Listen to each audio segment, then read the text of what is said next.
matamu itu nggak melihat. Embo. Di dalamnya itu ada hanya orang lain.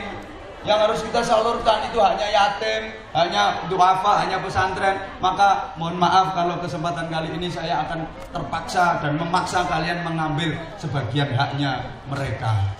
Ikhlas ya? Ikhlas ya? Aku mbok anggap ngemis gak apa-apa, tak terima-terima tapi ora kanggo aku dhewe. Nek aku dhewe cukup wis. Aku luwih sugih timbang sampean. Ya, amin. Amin. Kalau secara pribadi mungkin lebih diberikan Allah seperti itu. Ngono lho, kok sampean pas ngilok-ngilokno sing ndak. Biar ndak salah persepsi. Ini sebenarnya Pak Didin yang akan menjelaskan, tapi karena beliau hari ini ulang tahun, yang keduanya takut dianggap ngemis.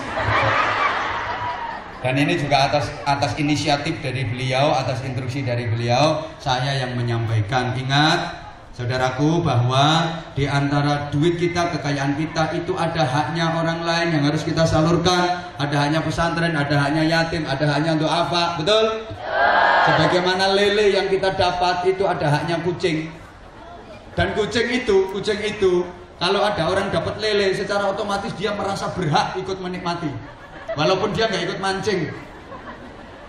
Makanya lele ana wong nggawa lele kucing iki mesti ngomong, ndase le, ndase. Aja lali oleh ndase jatahku. Ndase bagianku le. Nggak dikasih ndas, buntut le, buntut gak apa-apa le. Buntut le, buntut gak dikasih juga. Ri gak apa-apa le. Anteni le, ri gak dikasih. Patil aku ya arep kok le. Sampai patil pun gak dia kasih, soalnya lagi ono presto. Ayo, ono presto, mosok telek harus di presto bisa. Telek sama jeruannya itu kasihkan ke lele, kasihkan ke kucing. Itu loh, kalau dikasih selesai, tapi kalau nggak dikasih, pahit wong iki. Pahit wong iki. Awas engko nek turu. Mbok tinggal turu tak dekemi, tak pangan sak daging-daging. Nah aku mbok ndas tok sing tak pangan aku wis lega. Aku nggak nuntut yang lain, aku udah dapat jatah ndas. Tapi karena ndas gak mbok kei patil, gak mbok kei, nanti kamu tidur tak habisin lelemu. Sak lelemu bisa ngantuk.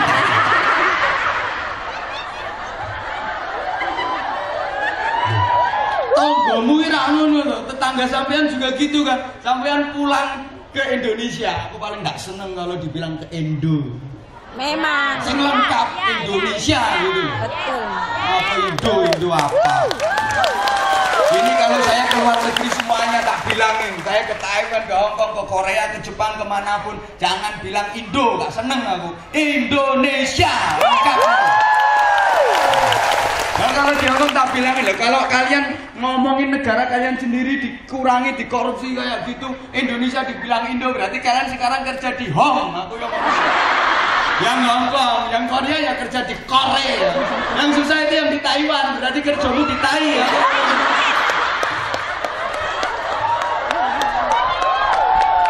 Kalian begitu pulang ke Indonesia, ikut tonggo-tonggomu kaya kucing modelnya. Mesti arep-arep selamatane kapan. Nggih napa mboten? Nggih. Orang kalau dapat duit, dapat rezeki juga begitu. Ada yang beli mobil baru, mesti tonggo-tonggone kapan ya selamatane. Umpamanya kucing, arep-arep yo ndas buntut ngono iku lho. Kalau dikasih selesai, kita dapat rezeki, fakir miskin dikasih, tangga dikasih, selesai. Kode karo kucing dikasih ndas, dikasih buntut, selesai urusannya. Tapi kalau nggak dikasih, tunggu kalau tidur, tunggu kalau kamu keluar, tunggu kalau kamu pergi, habis kekayaanmu. Paham? Paham? Paham. Ya, monggo sing arep aja ngemes terus aja. Kanca-kanca panitia mohon maaf, panitia yang bertugas untuk infak, perlu diketahui insya Allah ini instruksi juga dari Mas Didin, ini sebagian dari infak kalian. Infakin jenengan, jariahnya jenengan ini untuk pembangunan pesantren dan untuk kebutuhan anak-anak yatim yang ada di pesantren kami. Dan saya sangat senang sekali, sangat berharap sekali ketika teman-teman pulang ke Indonesia, apa itu liburan apa pulang seterusnya, silaturahim ke tempat kami. Seneng banget, dan itu saya sangat berharap. Alhamdulillah teman-teman yang dari Hong Kong, yang dari Taiwan, yang dari Korea itu kalau ada yang pulang menyempatkan waktu untuk main ke gubuk kami, dan saya sangat seneng. Enak kok. Iyalah. Alamatnya. Oleh gak sakarepmu. Alamatnya dong, Pak. Alamat. Kok alamat mana ya? Indonesia. Pesantren kami namanya Asy-Syafi'iyah, alamatnya Desa Simorjo, Kecamatan Kanor, Kabupatennya Bojonegoro. Desanya Simorjo, Kecamatan Kanor, Kabupaten Bojonegoro. Nanti pokoknya sampai Jawa Timur tanya Anwar Zahid, insya Allah udah paham semua. Ya kan lebih terkenal Anwar Zahidnya daripada pesantrennya. Gini-gini aku kan lumayan terkenal. Gak dolan keanteng nih. Halo. Ya. Main dong. Iya dong. Bener, aku seneng banget kalau di tempat didolani ngono, nggih. Insyaallah. Dan jangan khawatir, sering saya sampaikan, harta yang disedekahkan itu tidak akan berkurang, justru akan semakin bertambah. Amin. Bertambah keberkahannya. Amin. Nggak akan jadi kecil, justru akan semakin jadi besar. Amin. Ini kadang dibilangin nggak percaya. Namanya disedekahkan itu ya berkurang. Mau 1 juta misalnya ya, $100 disedekahkan 50, ya tinggal 50. Katanya kok semakin banyak. Nggak usah percayalah sama Ustadz, itu apa itu cangkemnya Ustadz. Orang disedekahkan punyanya 50, disedekahkan 20, ya tinggal 30. Ujar ini kok mudah gede. Nah, ono ceritanya dikurangi kok tambah gede. Ono lah bocah sunat kuwi. Bocah sunat ya aslinya kan kecil tuh. Disunat kan dipotong, harusnya kan jadi kecil, nyatane justru malah semakin gendelo-gendelo. Itu aslinya kan kecil, disunat itu kan dipotong, dikurangi, harusnya jadi kecil. Faktanya nggak pernah tengok, Pak. Maka Nggak pernah tengok, Pak. Sunatan nanti dimasukin ke kotak itu, dimasukin ke yang keliling-keliling, insya Allah akan semakin berkah, pasti itu. Nah, nanti habis ini ngajinya disambung apa langsung doa? Oke, siapa takut? Aku lo sampai jam 3 nanti lo sanggup aku. Bener, ini saya belum nerangin kerja yang berkah, saya belum nerangin ketakwaan yang bagaimana kerja didasari dengan ketakwaan. Sampai pun saya itu punya slogan dalam menanamkan takwa dengan tawa. Kan salah satu cover majalahnya itu ada Anwar Zahid, menanam takwa dalam tawa. Gitu. Memang prinsip saya seperti itu.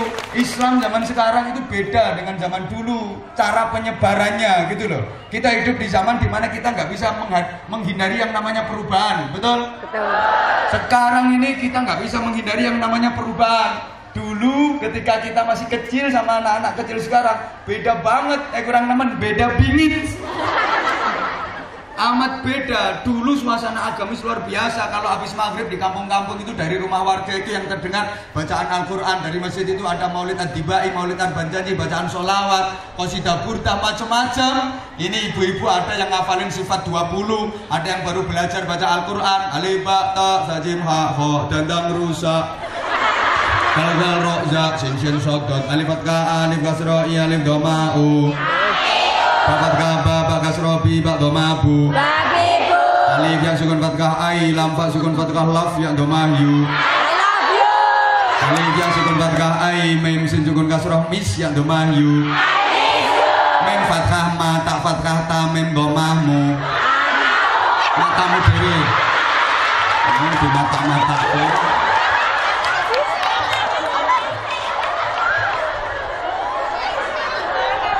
Begitu.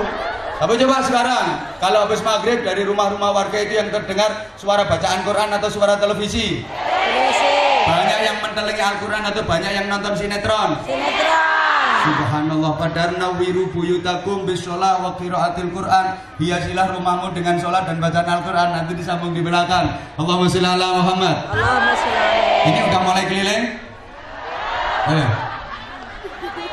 Woi.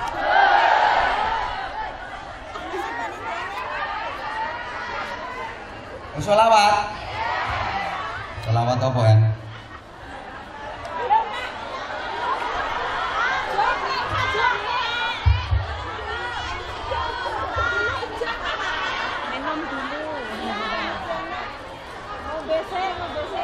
selawatan monggo. Salatullah salamullah ala Taha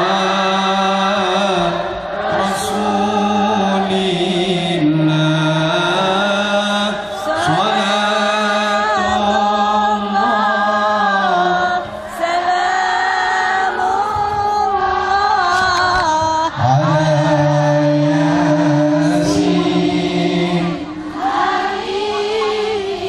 Yuk sama-sama sambil bersolawat sambil berinfak. Salatullah Salamullah ala Taha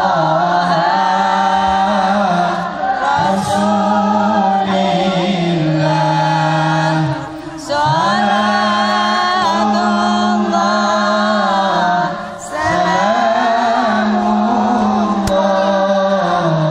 ala Yasin.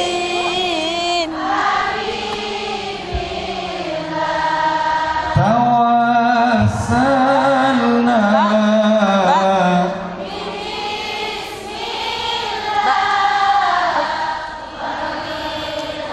wabil hadi Rasulillah wa kulli Mujahidin lillah bi ahlil bait. ya Allah.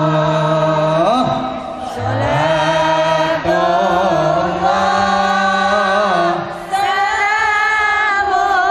Salamullah ala Taha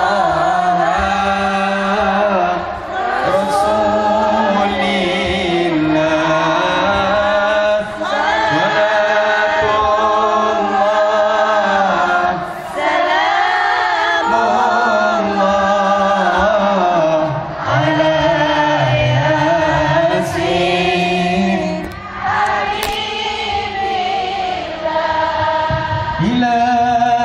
Ilahi sallimil ummah minal afati wan niqmah wa min hamil wa min ummah bi ahlil bait. ya Allah salatullah salamullah ala Taha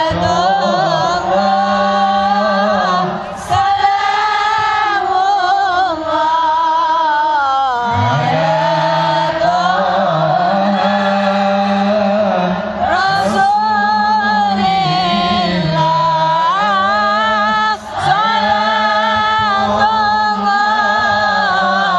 Salatullah salamullah ala Yasin Habibillah. Allahumma sholli ala Muhammad. Allahumma sholli Sambil alaihi. jalan saya lanjut ngajinya. Allahumma sholli ala Muhammad. Allahumma sholli Allahumma alaihi. sholli ala Muhammad. Allahumma sholli alaihi. Jadi sesungguhnya manusia itu dalam kerugian, bisa-bisa di akhirat masuk neraka kecuali satu, orang-orang yang beriman, orang-orang yang beriman. Yang kedua banyak melakukan amal Soleh. soleh. Allahumma sholli ala Muhammad. Allahumma sholli alaihi. Amanu wa amilus. Solihat. Tolong dijawab amanu wa amilus. Solihat. Ini nggak bisa dipisah antara iman dengan amal soleh. Loro-loro ning atunggal. Kesatuan yang satu dengan yang lain nggak terpisahkan seperti dua sisi mata uang, satu dengan yang lain saling melengkapi. Kode karo uyah ambek asin. Namanya uyah pasti asin, betul? Betul. Walaupun tidak semua yang asin itu uyah. Contohnya umbel. Beriman dan banyak beramal soleh. Udah siap ngajinya? Udah siap ngajinya? Siap. Beriman dan beramal Soleh. ini nggak bisa dipisah. Kenapa? Orang itu nggak akan mungkin bisa melakukan amal soleh kalau nggak punya iman. Berarti katekno aku ngomong. Katena Pak. Angen-angen kaya wong bentus lho. Ya kalau nggak ada yang merhatiin aku ada di sini aja. Orang itu tidak mungkin melakukan amal soleh kalau nggak didasari dengan keimanan.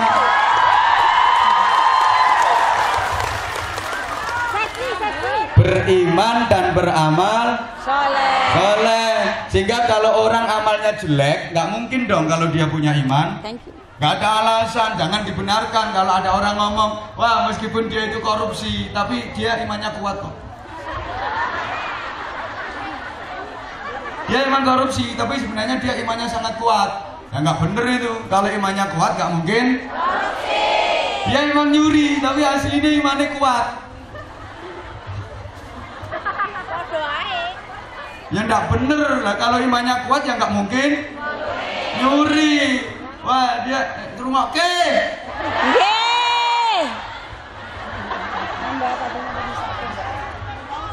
Makasih. Coba ngomong ke Mayu. Matur suwun. Orang kalau banyak amal solehnya itu akan semakin tebal keimanannya. Semakin banyak melakukan amal soleh, semakin kuat keimanannya. Makanya antara iman dengan amal soleh itu tidak mungkin dipisah. Dia emang nggak pernah sholat, tapi imannya kuat, bener apa enggak? Betul. Ramadan emang dia juga agak berpuasa, tapi meskipun begitu dia imannya kuat. Ya. Nggak bener kayak gitu. Lah kalau imannya kuat ya selalu sholat. Kalau imannya kuat ya rajin puasa. Banyak berzikir. Allahumma sholli ala Muhammad. Allahumma sholli alaihi. Ketika ya wes penting aku ngomong, tak anggap siaran radio. Maka di zaman dimana banyak perubahan, zaman boleh berubah, tapi akidah jangan sampai goyah. Betul. Ini di akhir-akhir ini saya lebih banyak menekankan ini, termasuk menjadi warga negara yang baik. Harus kita tanamkan betul prinsip hidup kita. Zaman boleh berubah, tapi akidah jangan sampai goyah. Oke? Oke. Karena orang di akhir zaman ini seperti daun kering, kayak godong garing. Tahu godong garing? Biar daunnya kering, asal cintamu padaku jangan sampai kering. Aman. Zaman gak konsen gitu aku ngomong sampai ngotot-ngototnya kok yang ini sama gak gatekke. Gatekke, Pak. Paling sakit tuh ketika cintaku gak dibalas sama kamu. Paling sakit. Aku jauh-jauh datang ke sini itu karena apa? Kalau gak demi kamu. Woi, sama nengok ke, mohon maaf. Woi. Orang zaman akhir ini modelnya kayak godong garing. Tahu godong garing? Tahu. Ya namanya godong garing, dikumpulke gampang, disaponi gampang lumpuh. Tapi kemeresek. Namanya daun kering, disaponi gampang, lumpuh, tapi suarane kemeresek. Makanya lek sekedar kepengen ngumpulke makhluk-makhluk koyo ngene iki gampang. Bikin brosur, kasih fotonya Anwar Zahid, ngumpul kabeh wis. Tapi apa yang terjadi setelah melumpuk? Kemeresek. Kok tambah ganteng ya? Ayo ngomong OGR. Aku lo ngerti dirasani. Aku ini ngerasani tambah ganteng ya. Ya kayak gitu, kemeresek kayak gitu. Ada masalah dikit aja mesti umek. Ana masalah titik mesti umek apa maneh lambe-lambe kudungan. Kayak ketemu sak genge ngono. Dah tahu belum? Tahu. Masa sih belum dengar? Jangan bikin penasaran. Daun kering dikelompoknya gampang, tapi kemeresek. Kita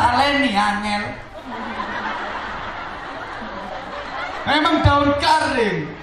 Ditaleni angel, jadi gak gampang dikuklumpukke, tapi suarane kemreset katik ditaleni angel, nggak bisa diikat. Orang sekarang kalau disuruh dadi siji ngono ku angel, apalagi kalau udah prinsipnya nggak sama, kalau udah seperti aku ya enggak lah. Itu tanda bahwa orang itu wawasannya masih sempit. Orang kalau wawasannya luas, sikapnya pasti luwes. Betul. Tak baleni iki tulisan logone status Facebookmu.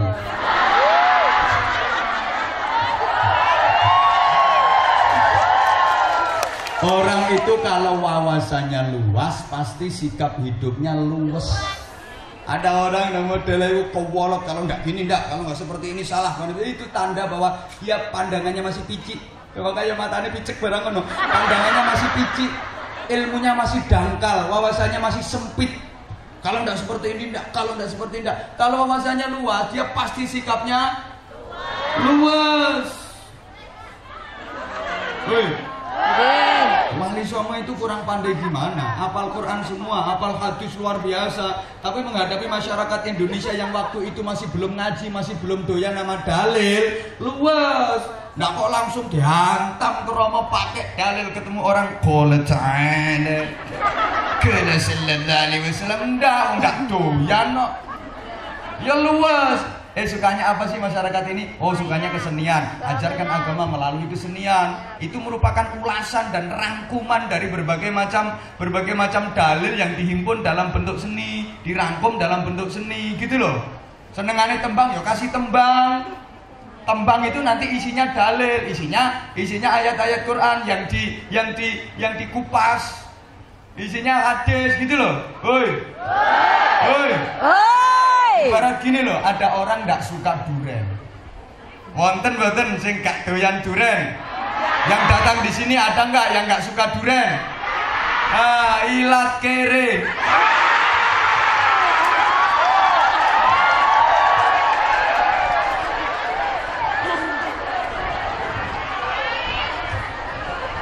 Loh iya kan, itu namanya ilat kere. Orang yang nggak suka duren, ya jangan disuguhi dalam bentuk duren. Memang dia nggak suka kok, gak doyan duren, disuguhi duren. Mambu ya bos. Jangan, agar duren itu bisa dikonsumsi, ya diolah dalam bentuk lain dong. Baunya masih tak Pak? Dalam orkestra bentuk yang lain, diracik, dikemas. Ayo bikin roti, kasih duren, nanti jadi roti rasa duren. Bentuknya bukan duren tapi roti. Suguh nih, kok rak malih doyan. Tapi baunya bau. Kalau anak-anak ya itu gawian es krim kasih duren, namanya es krim rasa duren. Jadi orang itu malah gelem mengkonsumsi duren, padahal aslinya gak doyan. Paham? Gak doyan duren, disuguhi duren, diloloh-loloh ke. Ya raimu diasap kulit duren. Orang nggak suka dalil loh, belum seneng ngaji, diloloh-loloh dalil qala ta'ala, qala ta'ala. Ada penjual bakso seharian belum laku sama sekali. Sak mangkok pun belum laku. Lungguh, lemes sambil pegang sotel. Didekati langsung kasih dalil. Rasulullah Shallallahu Alaihi Wasallam bersabda. Ngamuk ya. Kau usah dalil lah, samplok sotel lambemu.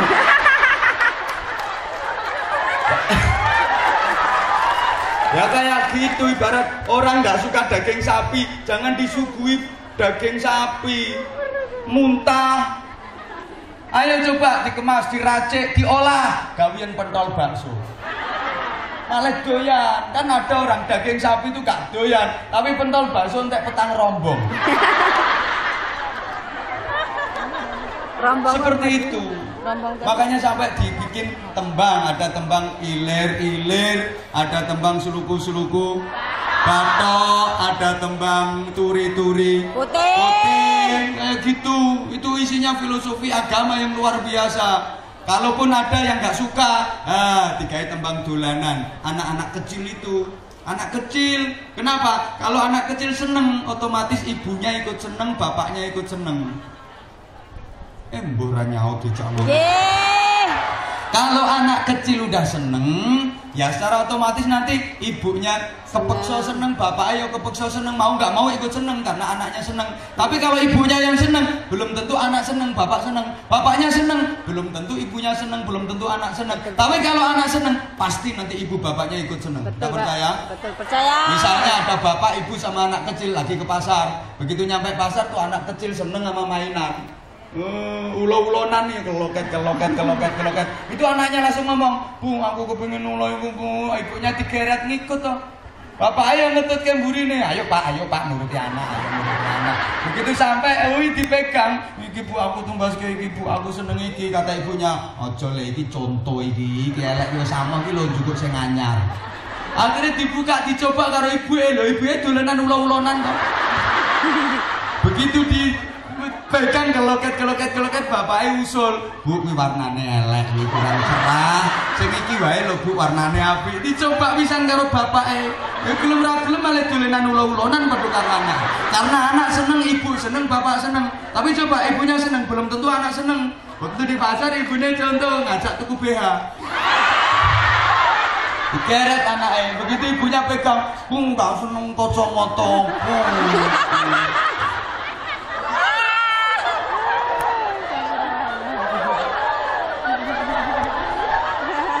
Makanya sampai ada tembang dolenan judulnya Gondol-Gondol. Masih hafal? Ayo coba dinyanyiin 1, 2, 3. Gondol-Gondol pacul-cul. Gendelengan. Fales suaranya. Nggak nyanyi itu nggak usah ditahan suaranya, dibrol ke wae. Gembelengan. Nggak usah ditahan, nanti kalau ditahan, mohon maaf, kalau daya tahannya kurang kuat, bisa-bisa nanti gitu. Malah nanti suasana di sini jadi nggak nyaman gara-gara daya tahanmu yang nggak kuat. Yuk diulang, 1, 2, 3. Gondol-gondol gembelengan, nyungge-nyungge gembelengan,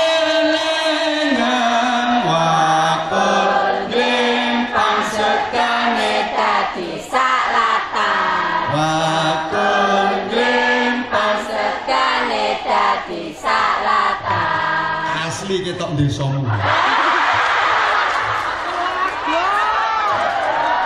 Ngono gayane lek update status. Ala-ala artis.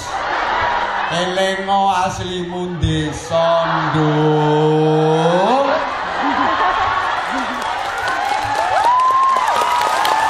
Buktine lho tak nyanyi gundul-gundul pacul ya. Ngono lek ngomong adek ngapain. Lagi galau. Gayamu galau. Loh, justru galau itu sebenarnya God always listening and understanding.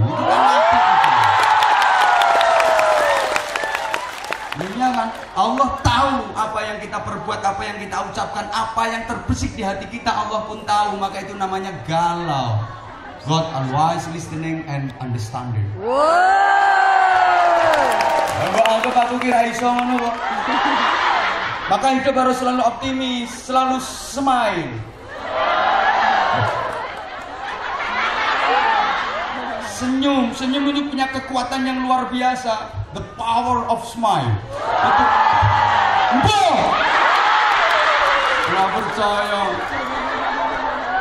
Aku diimpok bahasa Inggris kok. The power of smile. Dipikir aku gak iso bahasa Inggris ngono kok. Senyum itu punya 4 kekuatan. Arep nyanyi gambar.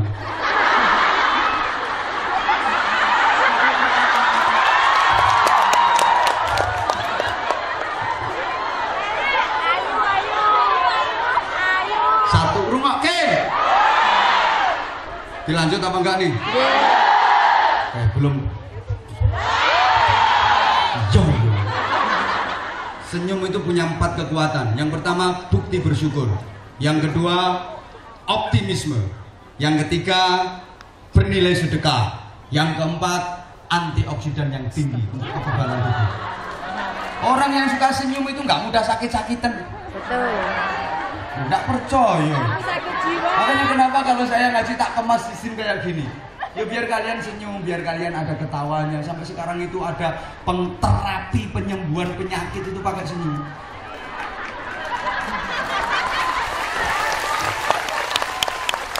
Orang yang suka senyum itu antioksidannya tinggi, kebal tubuhnya, gak gampang kena penyakit. Dan itu sebagai tanda bahwa hatinya bahagia. Orang kalau hatinya bahagia itu mulutnya pasti senyum dan mulutnya lebar. Lambe ciuti lambe bermasalah.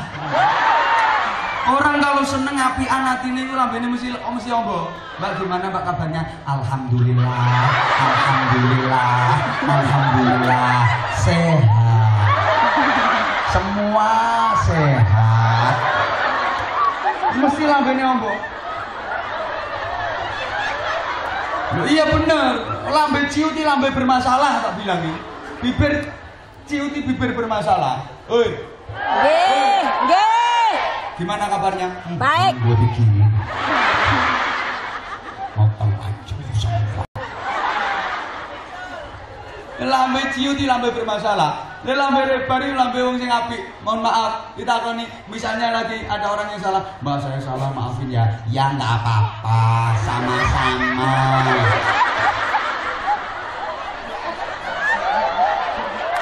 Tapi kalau lambenya ciut, Mbak saya yang salah, maafin ya. Emang dasar sirik.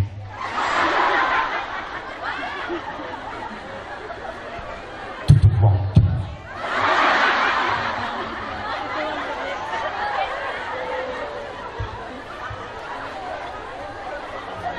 Apa kata wetengmu mbok kebuk-kebuk? Hah? Nyapa wetenge dikebuk-kebuk? Sakit. Oh ya wis tak pikir ya Allah nanti kalau punya anak mudah-mudahan kayak Pak Anwar Zahid.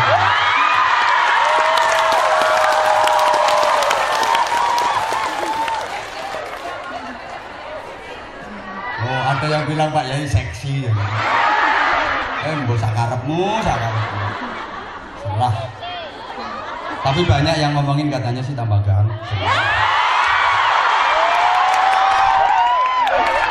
Allahumma sholli ala Muhammad. Allahumma sholli alaihi. Wes.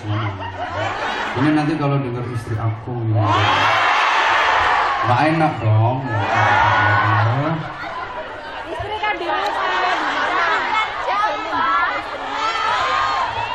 Duhur.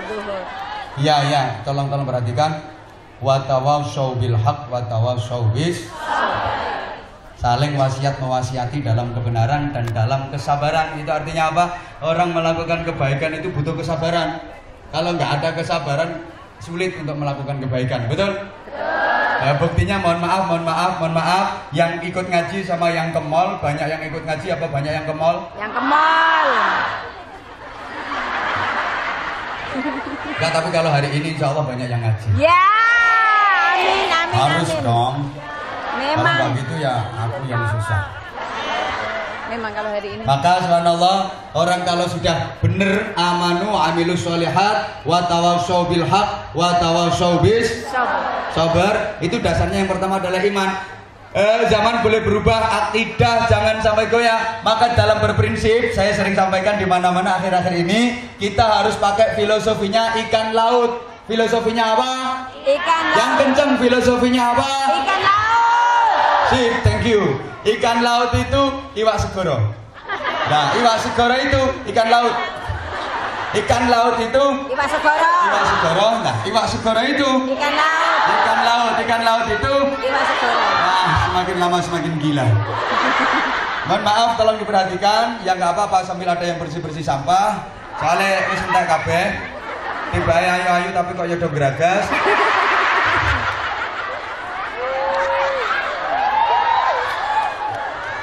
Dilanjutkan nih. Lanjut.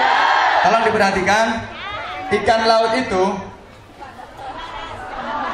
Iwak segoro. wes. Ikan laut itu Iwak segoro. tolong diperhatikan. Iwak segoro itu Iwak laut. Bu. Ayo sautono maneh. Ikan laut atau iwak segoro? Ayo. Iwak segoro. Ngomong. Iwak segoro. Apa Dan ngomong kok. Aku ngomong ikan laut, iwak segoro. Ngomong iwak segoro, ikan laut. Saya ngomong ikan laut atau iwak segoro. Ayo. Iwak segoro. Itu sama dengan no. Meskipun dia direndam air asin bertahun-tahun, uripe nang banyu asin kan hidupnya di laut, air laut rasanya. Dia bertahun-tahun hidup di air asin, direndam air asin bertahun-tahun, tapi ikannya nggak ikut asin. Kenapa? Karena iwak urip. Ya sebab iwak urip, karena ikannya hidup. Ayo sing arep bantah monggo. Tak jongkrok nih. Aku ngomong wis tak pikir wis salah. Aku sampai salah omongan. Setelah temanku salah dikritiki wong akeh. Nang gitu gak tak pikir ngono. Kenapa ikan laut yang hidupnya di air asin direndam air asin bertahun-tahun tapi nggak terpengaruh, padahal dia hidupnya di air laut dikom banyu asin tapi nggak terpengaruh, nggak ikut-ikutan asin, nggak jadi asin karena ikannya hidup. Soalnya iwak urip. Ayo gantan. Orang itu kalau hatinya hidup, kalau imannya hidup, nggak gampang kena pengaruh. Teguh prinsipnya, kuat akidahnya, nggak gampang kena pengaruh. Ya kayak ikan laut itu dikom banyu asin ya nggak katut asin. Ya, nggak mudah terpengaruh. Halo. Halo. Halo. Halo. Karena ikannya hidup, maka kalau hati hidup, iman hidup, sekalipun dikepung pengaruh jahat seperti apapun, gak akan terpengaruh dan gak akan ikut berbuat jahat. Sekalipun dikepung kemaksiatan seperti apapun, dikepung tempat-tempat maksiat seperti apapun, gak akan terpengaruh dan gak akan ikut berbuat maksiat. Silakan di lingkungannya banyak LGBT, gak akan terpengaruh, gak akan ikut. Kenapa? Hatinya urip karena imannya hidup. Walaupun di lingkungannya itu banyak tempat-tempat perjudian, nggak akan terpengaruh, nggak akan ikut-ikut judi. Kenapa? Ya karena hatinya hidup, karena imannya hidup. Walaupun di sebelah rumahnya itu ada night club, nah ya tulisannya kan night club.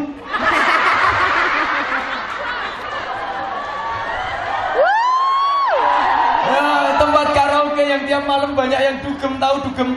Enggak tahu. Naik becak duduk gemetar. Tempat dugem itu duduk gemetar, tempat becak. Walaupun di samping rumahnya ada naik celup, tempat untuk karaoke itu tiap malam dugem. Ajab.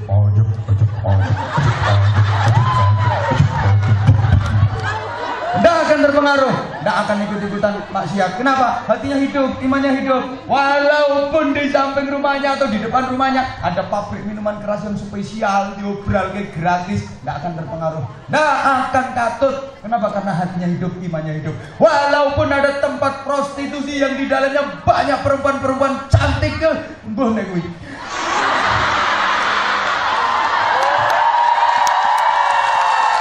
Tidak akan terpengaruh, tidak akan berbuat maksiat. Kenapa? Hatinya hidup karena imannya pasti nanti sehat lahir batin.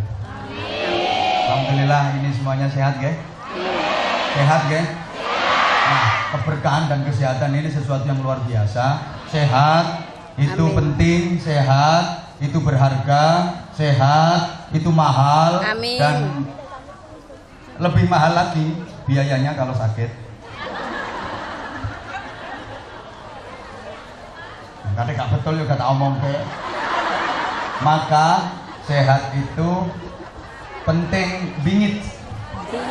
Penting banget sih, kurang nemen. Penting bingit. Wah. Sehat yo. Sehingga sehat itu sesuatu yang harus kita minta kepada Allah dalam bentuk doa. Amin. Sesuatu yang harus kita ikhtiari dengan maksimal. Allahumma sholli ala Muhammad. Allahumma sholli alaihi. Salul afiyah ba'dal yaqin. Kalian mintalah sehat sesudah kalian punya iman. Halo. Halo. Masih hidup? Masih. Mangan-mangan no. Enak ae wong kene sing ngecoper sih.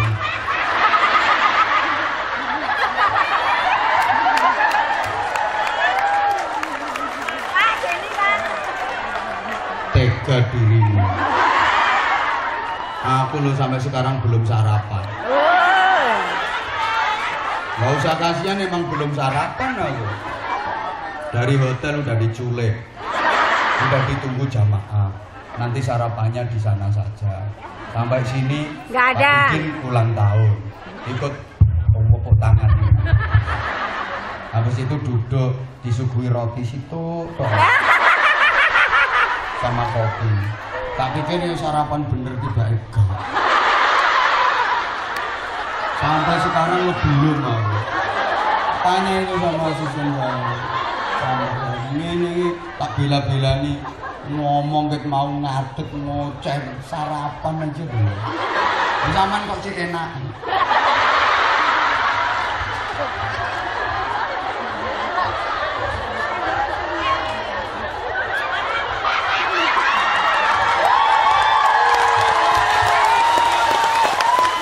Tapi nggak apa-apa sih, nggak apa-apa. Emang orang kalau cinta itu yang lemah menjadi kuat.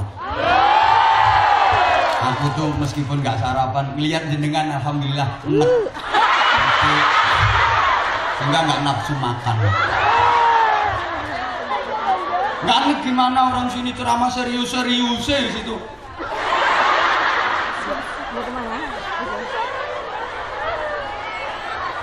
Makasih yang udah ngasih hadiah spesial buat aku. Ya kan untuk anak-anak ada, untuk aku juga ada. Amin. Makasih banget.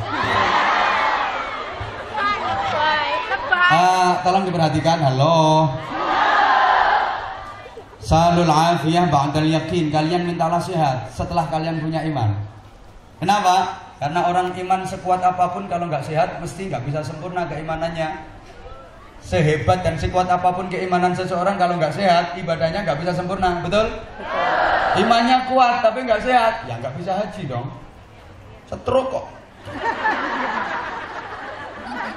Imannya kuat tapi nggak sehat, ya nggak bisa zakat. Dia nggak bisa kerja, apa yang mau dijakatin? Imannya kuat tapi nggak sehat, ya nggak bisa sholat tahajud dengan sempurna. Imannya kuat tapi tidak sehat, nggak bisa datang ke pengajian ini, nggak bisa ketemu Anwar Zahid. Embo modelmu. Woi. Woi seneng metu gak apa-apa.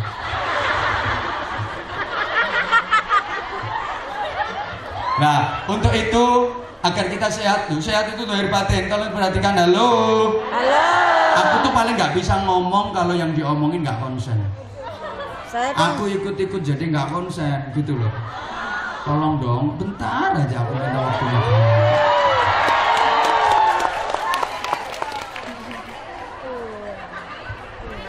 Oi. Sampai lali aku arep ngomong ke apa lu sampai lali. Gua aku nek nang ngarepe wong ngene kita bingung. Sekuat apapun iman seseorang kalau nggak sehat, nggak mungkin dong ibadahnya bisa sempurna. Sehingga teman sekalian,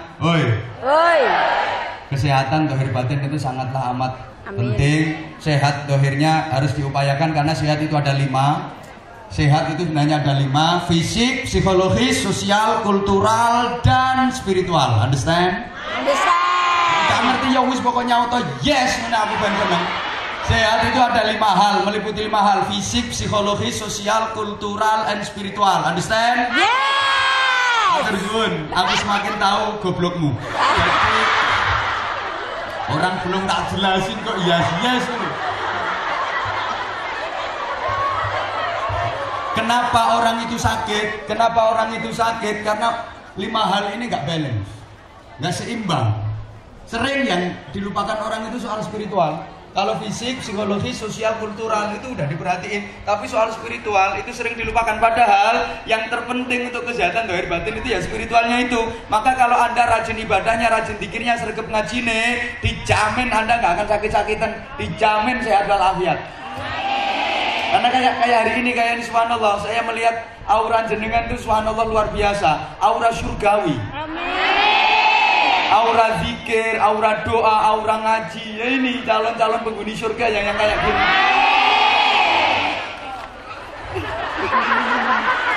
Nah iya, dan suasana seperti ini harus diciptakan memang. Maka dijamin sekali lagi, selama spiritualnya kuat, dijamin orang itu sehat. Karena penyakit itu 80% sumbernya dari hati.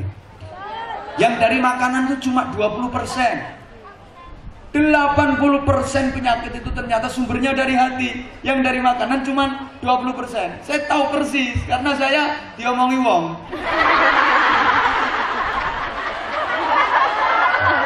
Saya tuh punya temen dokter lah, dokternya itu uang duduk gendruwo. Apa salah omongan saya? Jadi saya setelah itu saya, oh ternyata bener, berarti bener 80% sumber penyakit itu dari hati, dari makanan cuma 20%. Kan penyakit itu gara-garanya salah dalam mempola hidup. Halo? Faktor penyebab sakit itu kan satu, pola hidup, nggak bener. Yang kedua pola pikir, ketiga pola makan, keempat polanya gak karuan. Ini yang paling banyak menimbulkan penyakit itu yang keempat tadi. Satu pola hidup, dua pola pikir, tiga pola makan, empat polanya gak karuan.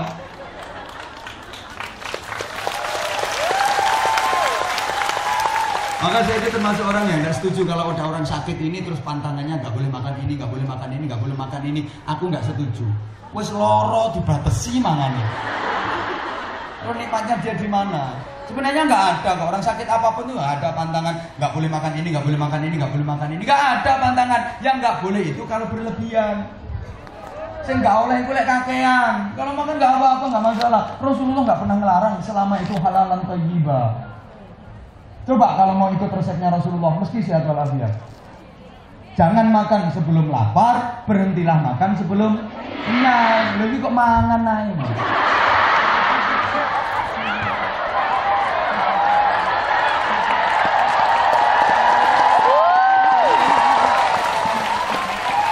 Ini loh yang bikin ceramahnya Anwar jadi dikangenin banyak orang itu. Mohon maaf. Halo. Pasti nikmat, pasti sehat kalau kita mau pakai resepnya Rasulullah. Jangan makan sebelum lapar, berhentilah makan sebelum kenyang. Nah, kita kan enggak, belum lapar udah makan, sekalinya makan kekenyangan sampai gumoh.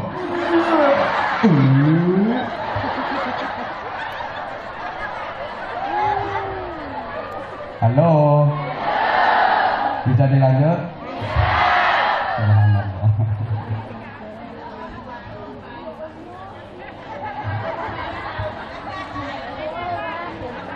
Lo telepon nona di tangan saya. Oi. Wes, nikmatnya Allah itu untuk disyukuri. Halo. Maka ngapain maka dibatas-batasi? Aku tuh paling kasihan kadang ada suami istri datang ikut acara mantenan di prasmanan itu loh. Jalan berdua, usianya udah agak lanjut. Begitu suaminya mau ngambil sate, ditampel sama istrinya. Mas, jangan ngambil itu, penyakitmu tuh loh, penyakitmu. Baru mau ngambil sate, tak tusuk ini, ditampel. Ojo kuwi. Penyakitmu. Kuanti harus menyiduk kekel, ditampel meneh. Kekel yo ora oleh. Darah tinggi mangan kekel. Ora oleh. Ganti lagi mau ngambil soto. Ayo, apa kuwi? Ora oleh. Akhirnya suaminya boh. Bisa ya. Subhanallah, ini kan susah lah. Dulu waktu muda nggak punya duit, gak iso tuku. Saiki ono gratisan kok gak oleh. Akhirnya si suami ini kena kolesterol, darah tinggi, diabetes. Bukan karena sate, bukan karena kekel, bukan karena soto, tapi karena jengkel sama istrinya. Itu penyakit. Gak usah lah. Syukuri, nikmatnya Allah itu disyukuri. Hidup ini untuk dirasain. Ngapain? Woi.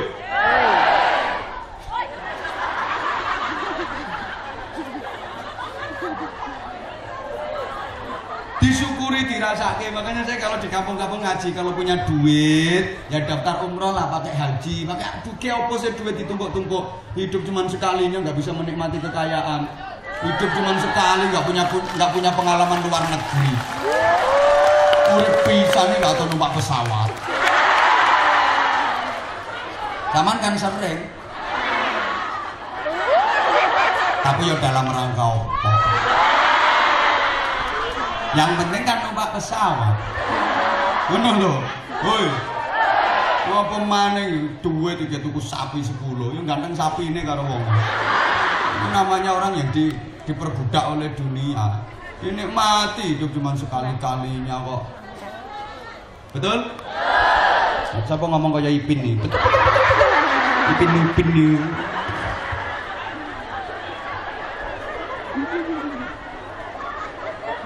Tapi ingat, subhanallah, sekali lagi seperti yang di awal tadi, berkah itu tidak harus banyak. Karena sesungguhnya saya pernah sampaikan beberapa waktu lalu, satuan kekayaan itu bukan duit, bukan rupiah, bukan dolar, tapi satuan kekayaan itu adalah hati.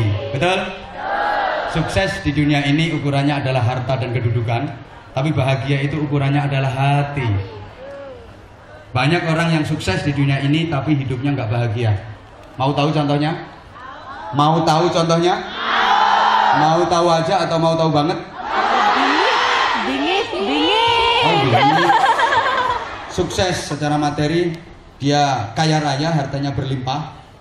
Hartanya berlimpah, melimpah ruah, bukan melimpah rejep. Melimpah ruah. Dia punya rumah 4, punya mobil 5, tapi dia kena stroke. Mobil 5 ini sing numpaki supire kabeh. Dia ditumpake geledekan disuruh mobil ini. Nikmatnya di mana hidup kalau kayak gitu? Woi. Maka sesungguhnya orang yang kaya itu adalah orang yang kaya hati.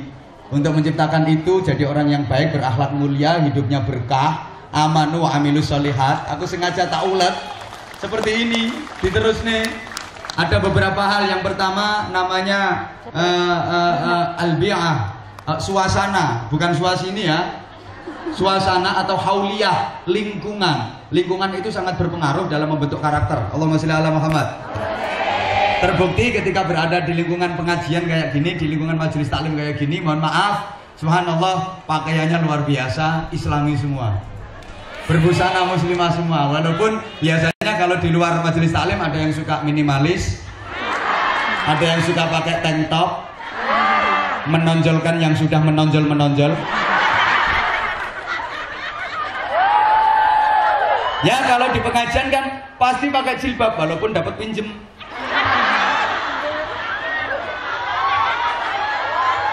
Ya sorry ya, jangan tersinggung. Memang aku sengaja nyinggung kamu. Ini kan banyak yang jilbabnya pinjeman. Coba dibuka, rambutnya semiran. Biasanya bahkan mohon maaf pakai you can see. You kamu can dapat sih melihat. Atau kalau Anwar Zaid namanya masih kurang lengkap, you can see kel bodel. Kamu dapat melihat kelek, bokong dan udel. Itu semanganmu. Halo. Tapi kalau dalam suasana ngaji kayak gini, di lingkungan majelis taklim kayak gini, mau gak mau pakaiannya kayak gitu semua, subhanallah. Oke? Maka diperlukan suasana, diperlukan lingkungan. Mbah ra digatekke terus napa mboten ini? Oh, udah jam 1 nih. Lingkungan yang baik, iya. Terbukti kan kayak gitu biasanya. Tapi tolong, apa nggak boleh make up? Boleh, tapi kalau untuk suami.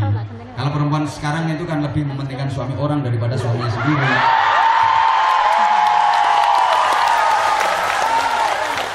Kalau lagi mau ketemu suami orang, make upnya nggak cukup 3 jam.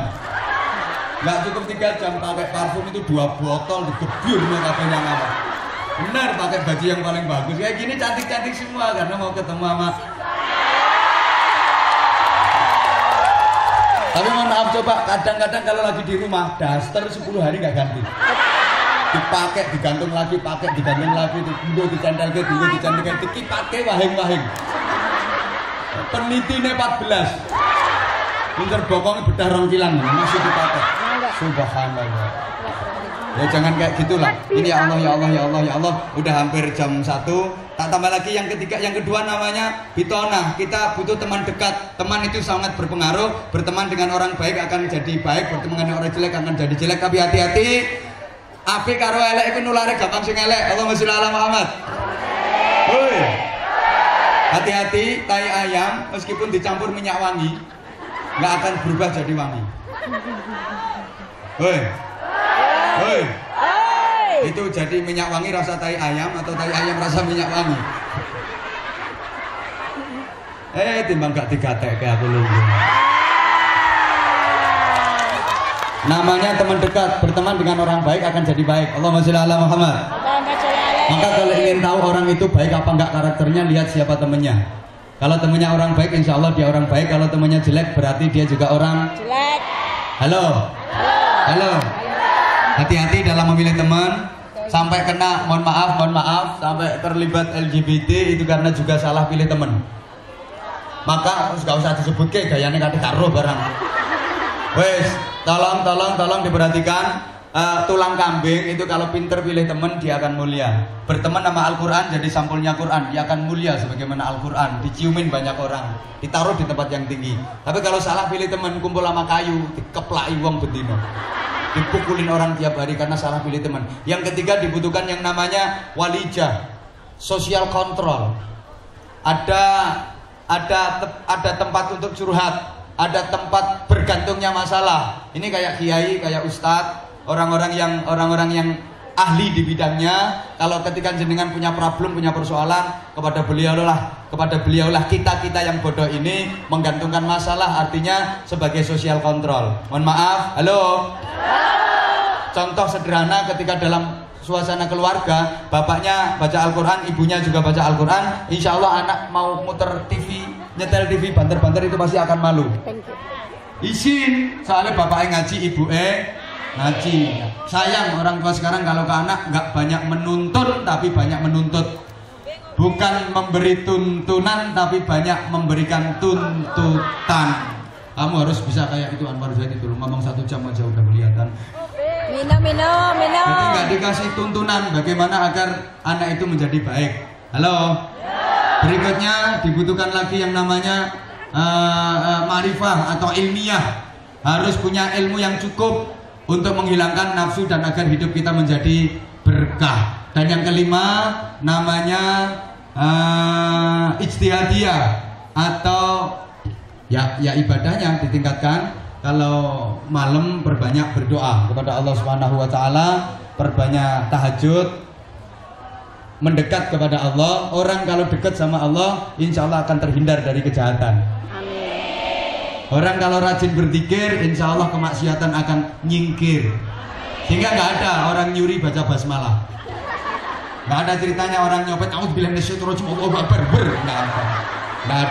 nggak ada orang melakukan zina kok tawasul dulu, itu nggak ada.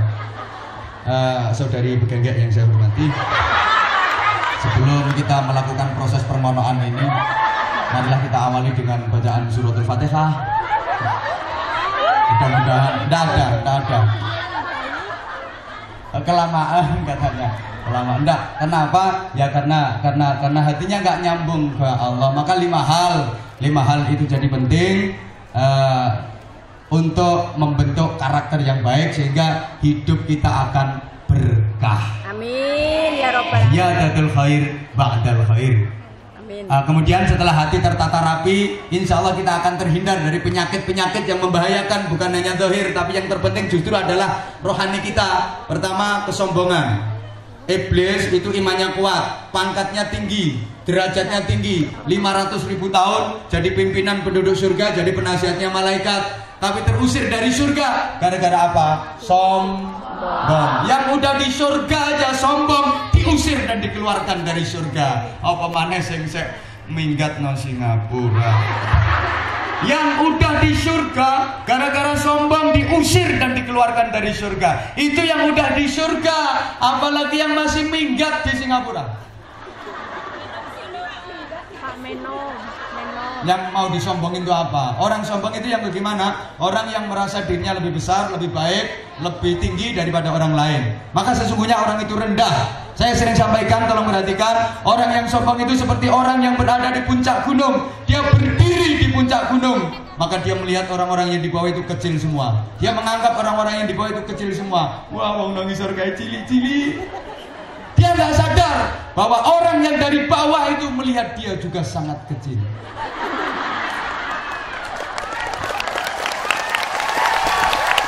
Gitu, saya ulang. Orang sombong itu seperti orang yang berada di atas gunung, orang yang berada di puncak gunung. Karena dia berada di puncak gunung, maka dia melihat orang-orang yang di bawah itu kecil semua. Emang dilihat dari atas. Orang yang di bawah dianggap kecil semua. Dia nggak sadar bahwa semua orang yang di bawah melihat dia juga kelihatan sangat kecil. Maka sesungguhnya orang sombong itu sangat kecil. Dia merasa lebih tinggi daripada orang lain. Orang seperti itu justru sangat rendah di hadapan Allah. Man tawadhu'a lillah rafa'ahullah. Siapa yang tawadhu, rendah hati karena Allah. Mohon maaf, bukan rendah diri tapi rendah hati karena Allah, maka akan diangkat derajatnya setinggi-tingginya sama Allah. Maka pesan saya, rendahkan hatimu serendah-rendahnya hingga tak seorang pun yang akan dapat merendahkanmu. Orang yang rendah hati selamanya nggak akan bisa direndahkan. Belajarlah untuk mengalah dan selalu mengalah sampai tak seorang pun yang akan dapat mengalahkanmu. Ya, kata-kataku tulung gawean status. Soalnya yang kayak gitu. Oke, kadang-kadang dibilangin kayak gini suka ngebantah. Wong dikongkon ngalah terus dienggo kalah-kalahan. Wong dikongkon ngerendah terus dadi ndek-ndekan. Wong kon sak ngisore wong terus. Wong kon ndok ngisor terus. Justru wong sing sak ngisore iki ndak terkalahkan. Nggak akan pernah rendah dan nggak akan pernah terkalahkan. Wong sak ngisore selalu di bawahnya, dipukul nggak kena wong di bawahnya. Sangi sore yo, diantem ya nggak kena, selalu sangi sore. Paham? Paham? Mau dikon ngalah terus ya, jadi ketibal. Jangan lupa, ketibal jangan dianggap remeh kata orang Jawa. Ketibal itu tanah, dan tanah itu makhluknya Allah yang paling nerimo. Maka bahasa Arabnya ardun, artinya ridho. Lego-legoan nerimo, diapa-apake manut, nggak pernah protes. Diinjak-injak mau dia. Diduduki mau dia, itu tanah. Dicangkul mau, dicuples mau, dibakar pun dia mau, dikencingin juga mau. Ya karena tanah itu karakternya seperti itu, maka semakin lama harganya semakin mahal.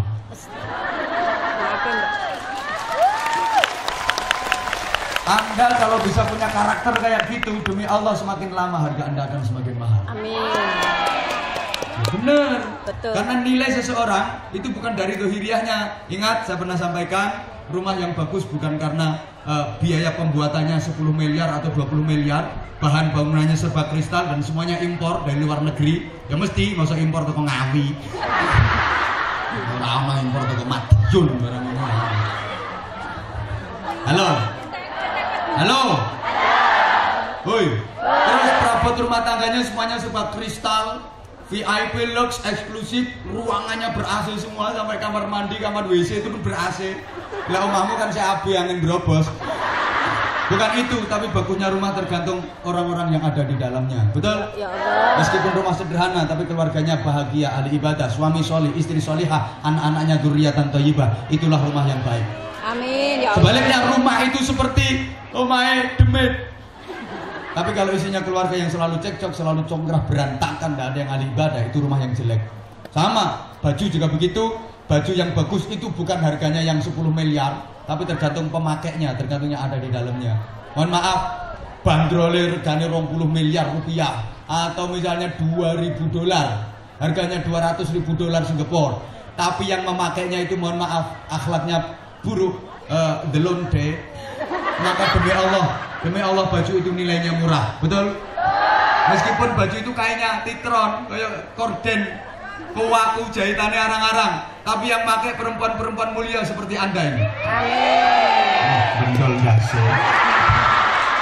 Yang rajin ngajinya, yang bagus akhlaknya, yang ahli ibadah, demi Allah baju itu menjadi mahal nilainya. Betul? Betul? Itulah hidup yang berkah. Maka pekerjaan pun harus begitu. Pekerjaan yang berkah itu adalah pekerjaan yang penuh nilai kebaikan dan manfaatnya untuk kebaikan. Sama-sama kita bermohon kepada Allah Subhanahu wa taala, mudah-mudahan semua saudara-saudaraku yang hadir di sini, aku sih sebenarnya masih kangen berat sama kamu. Mungkin saestu kula asline sih. Iya, yang Madiun, yang Magetan.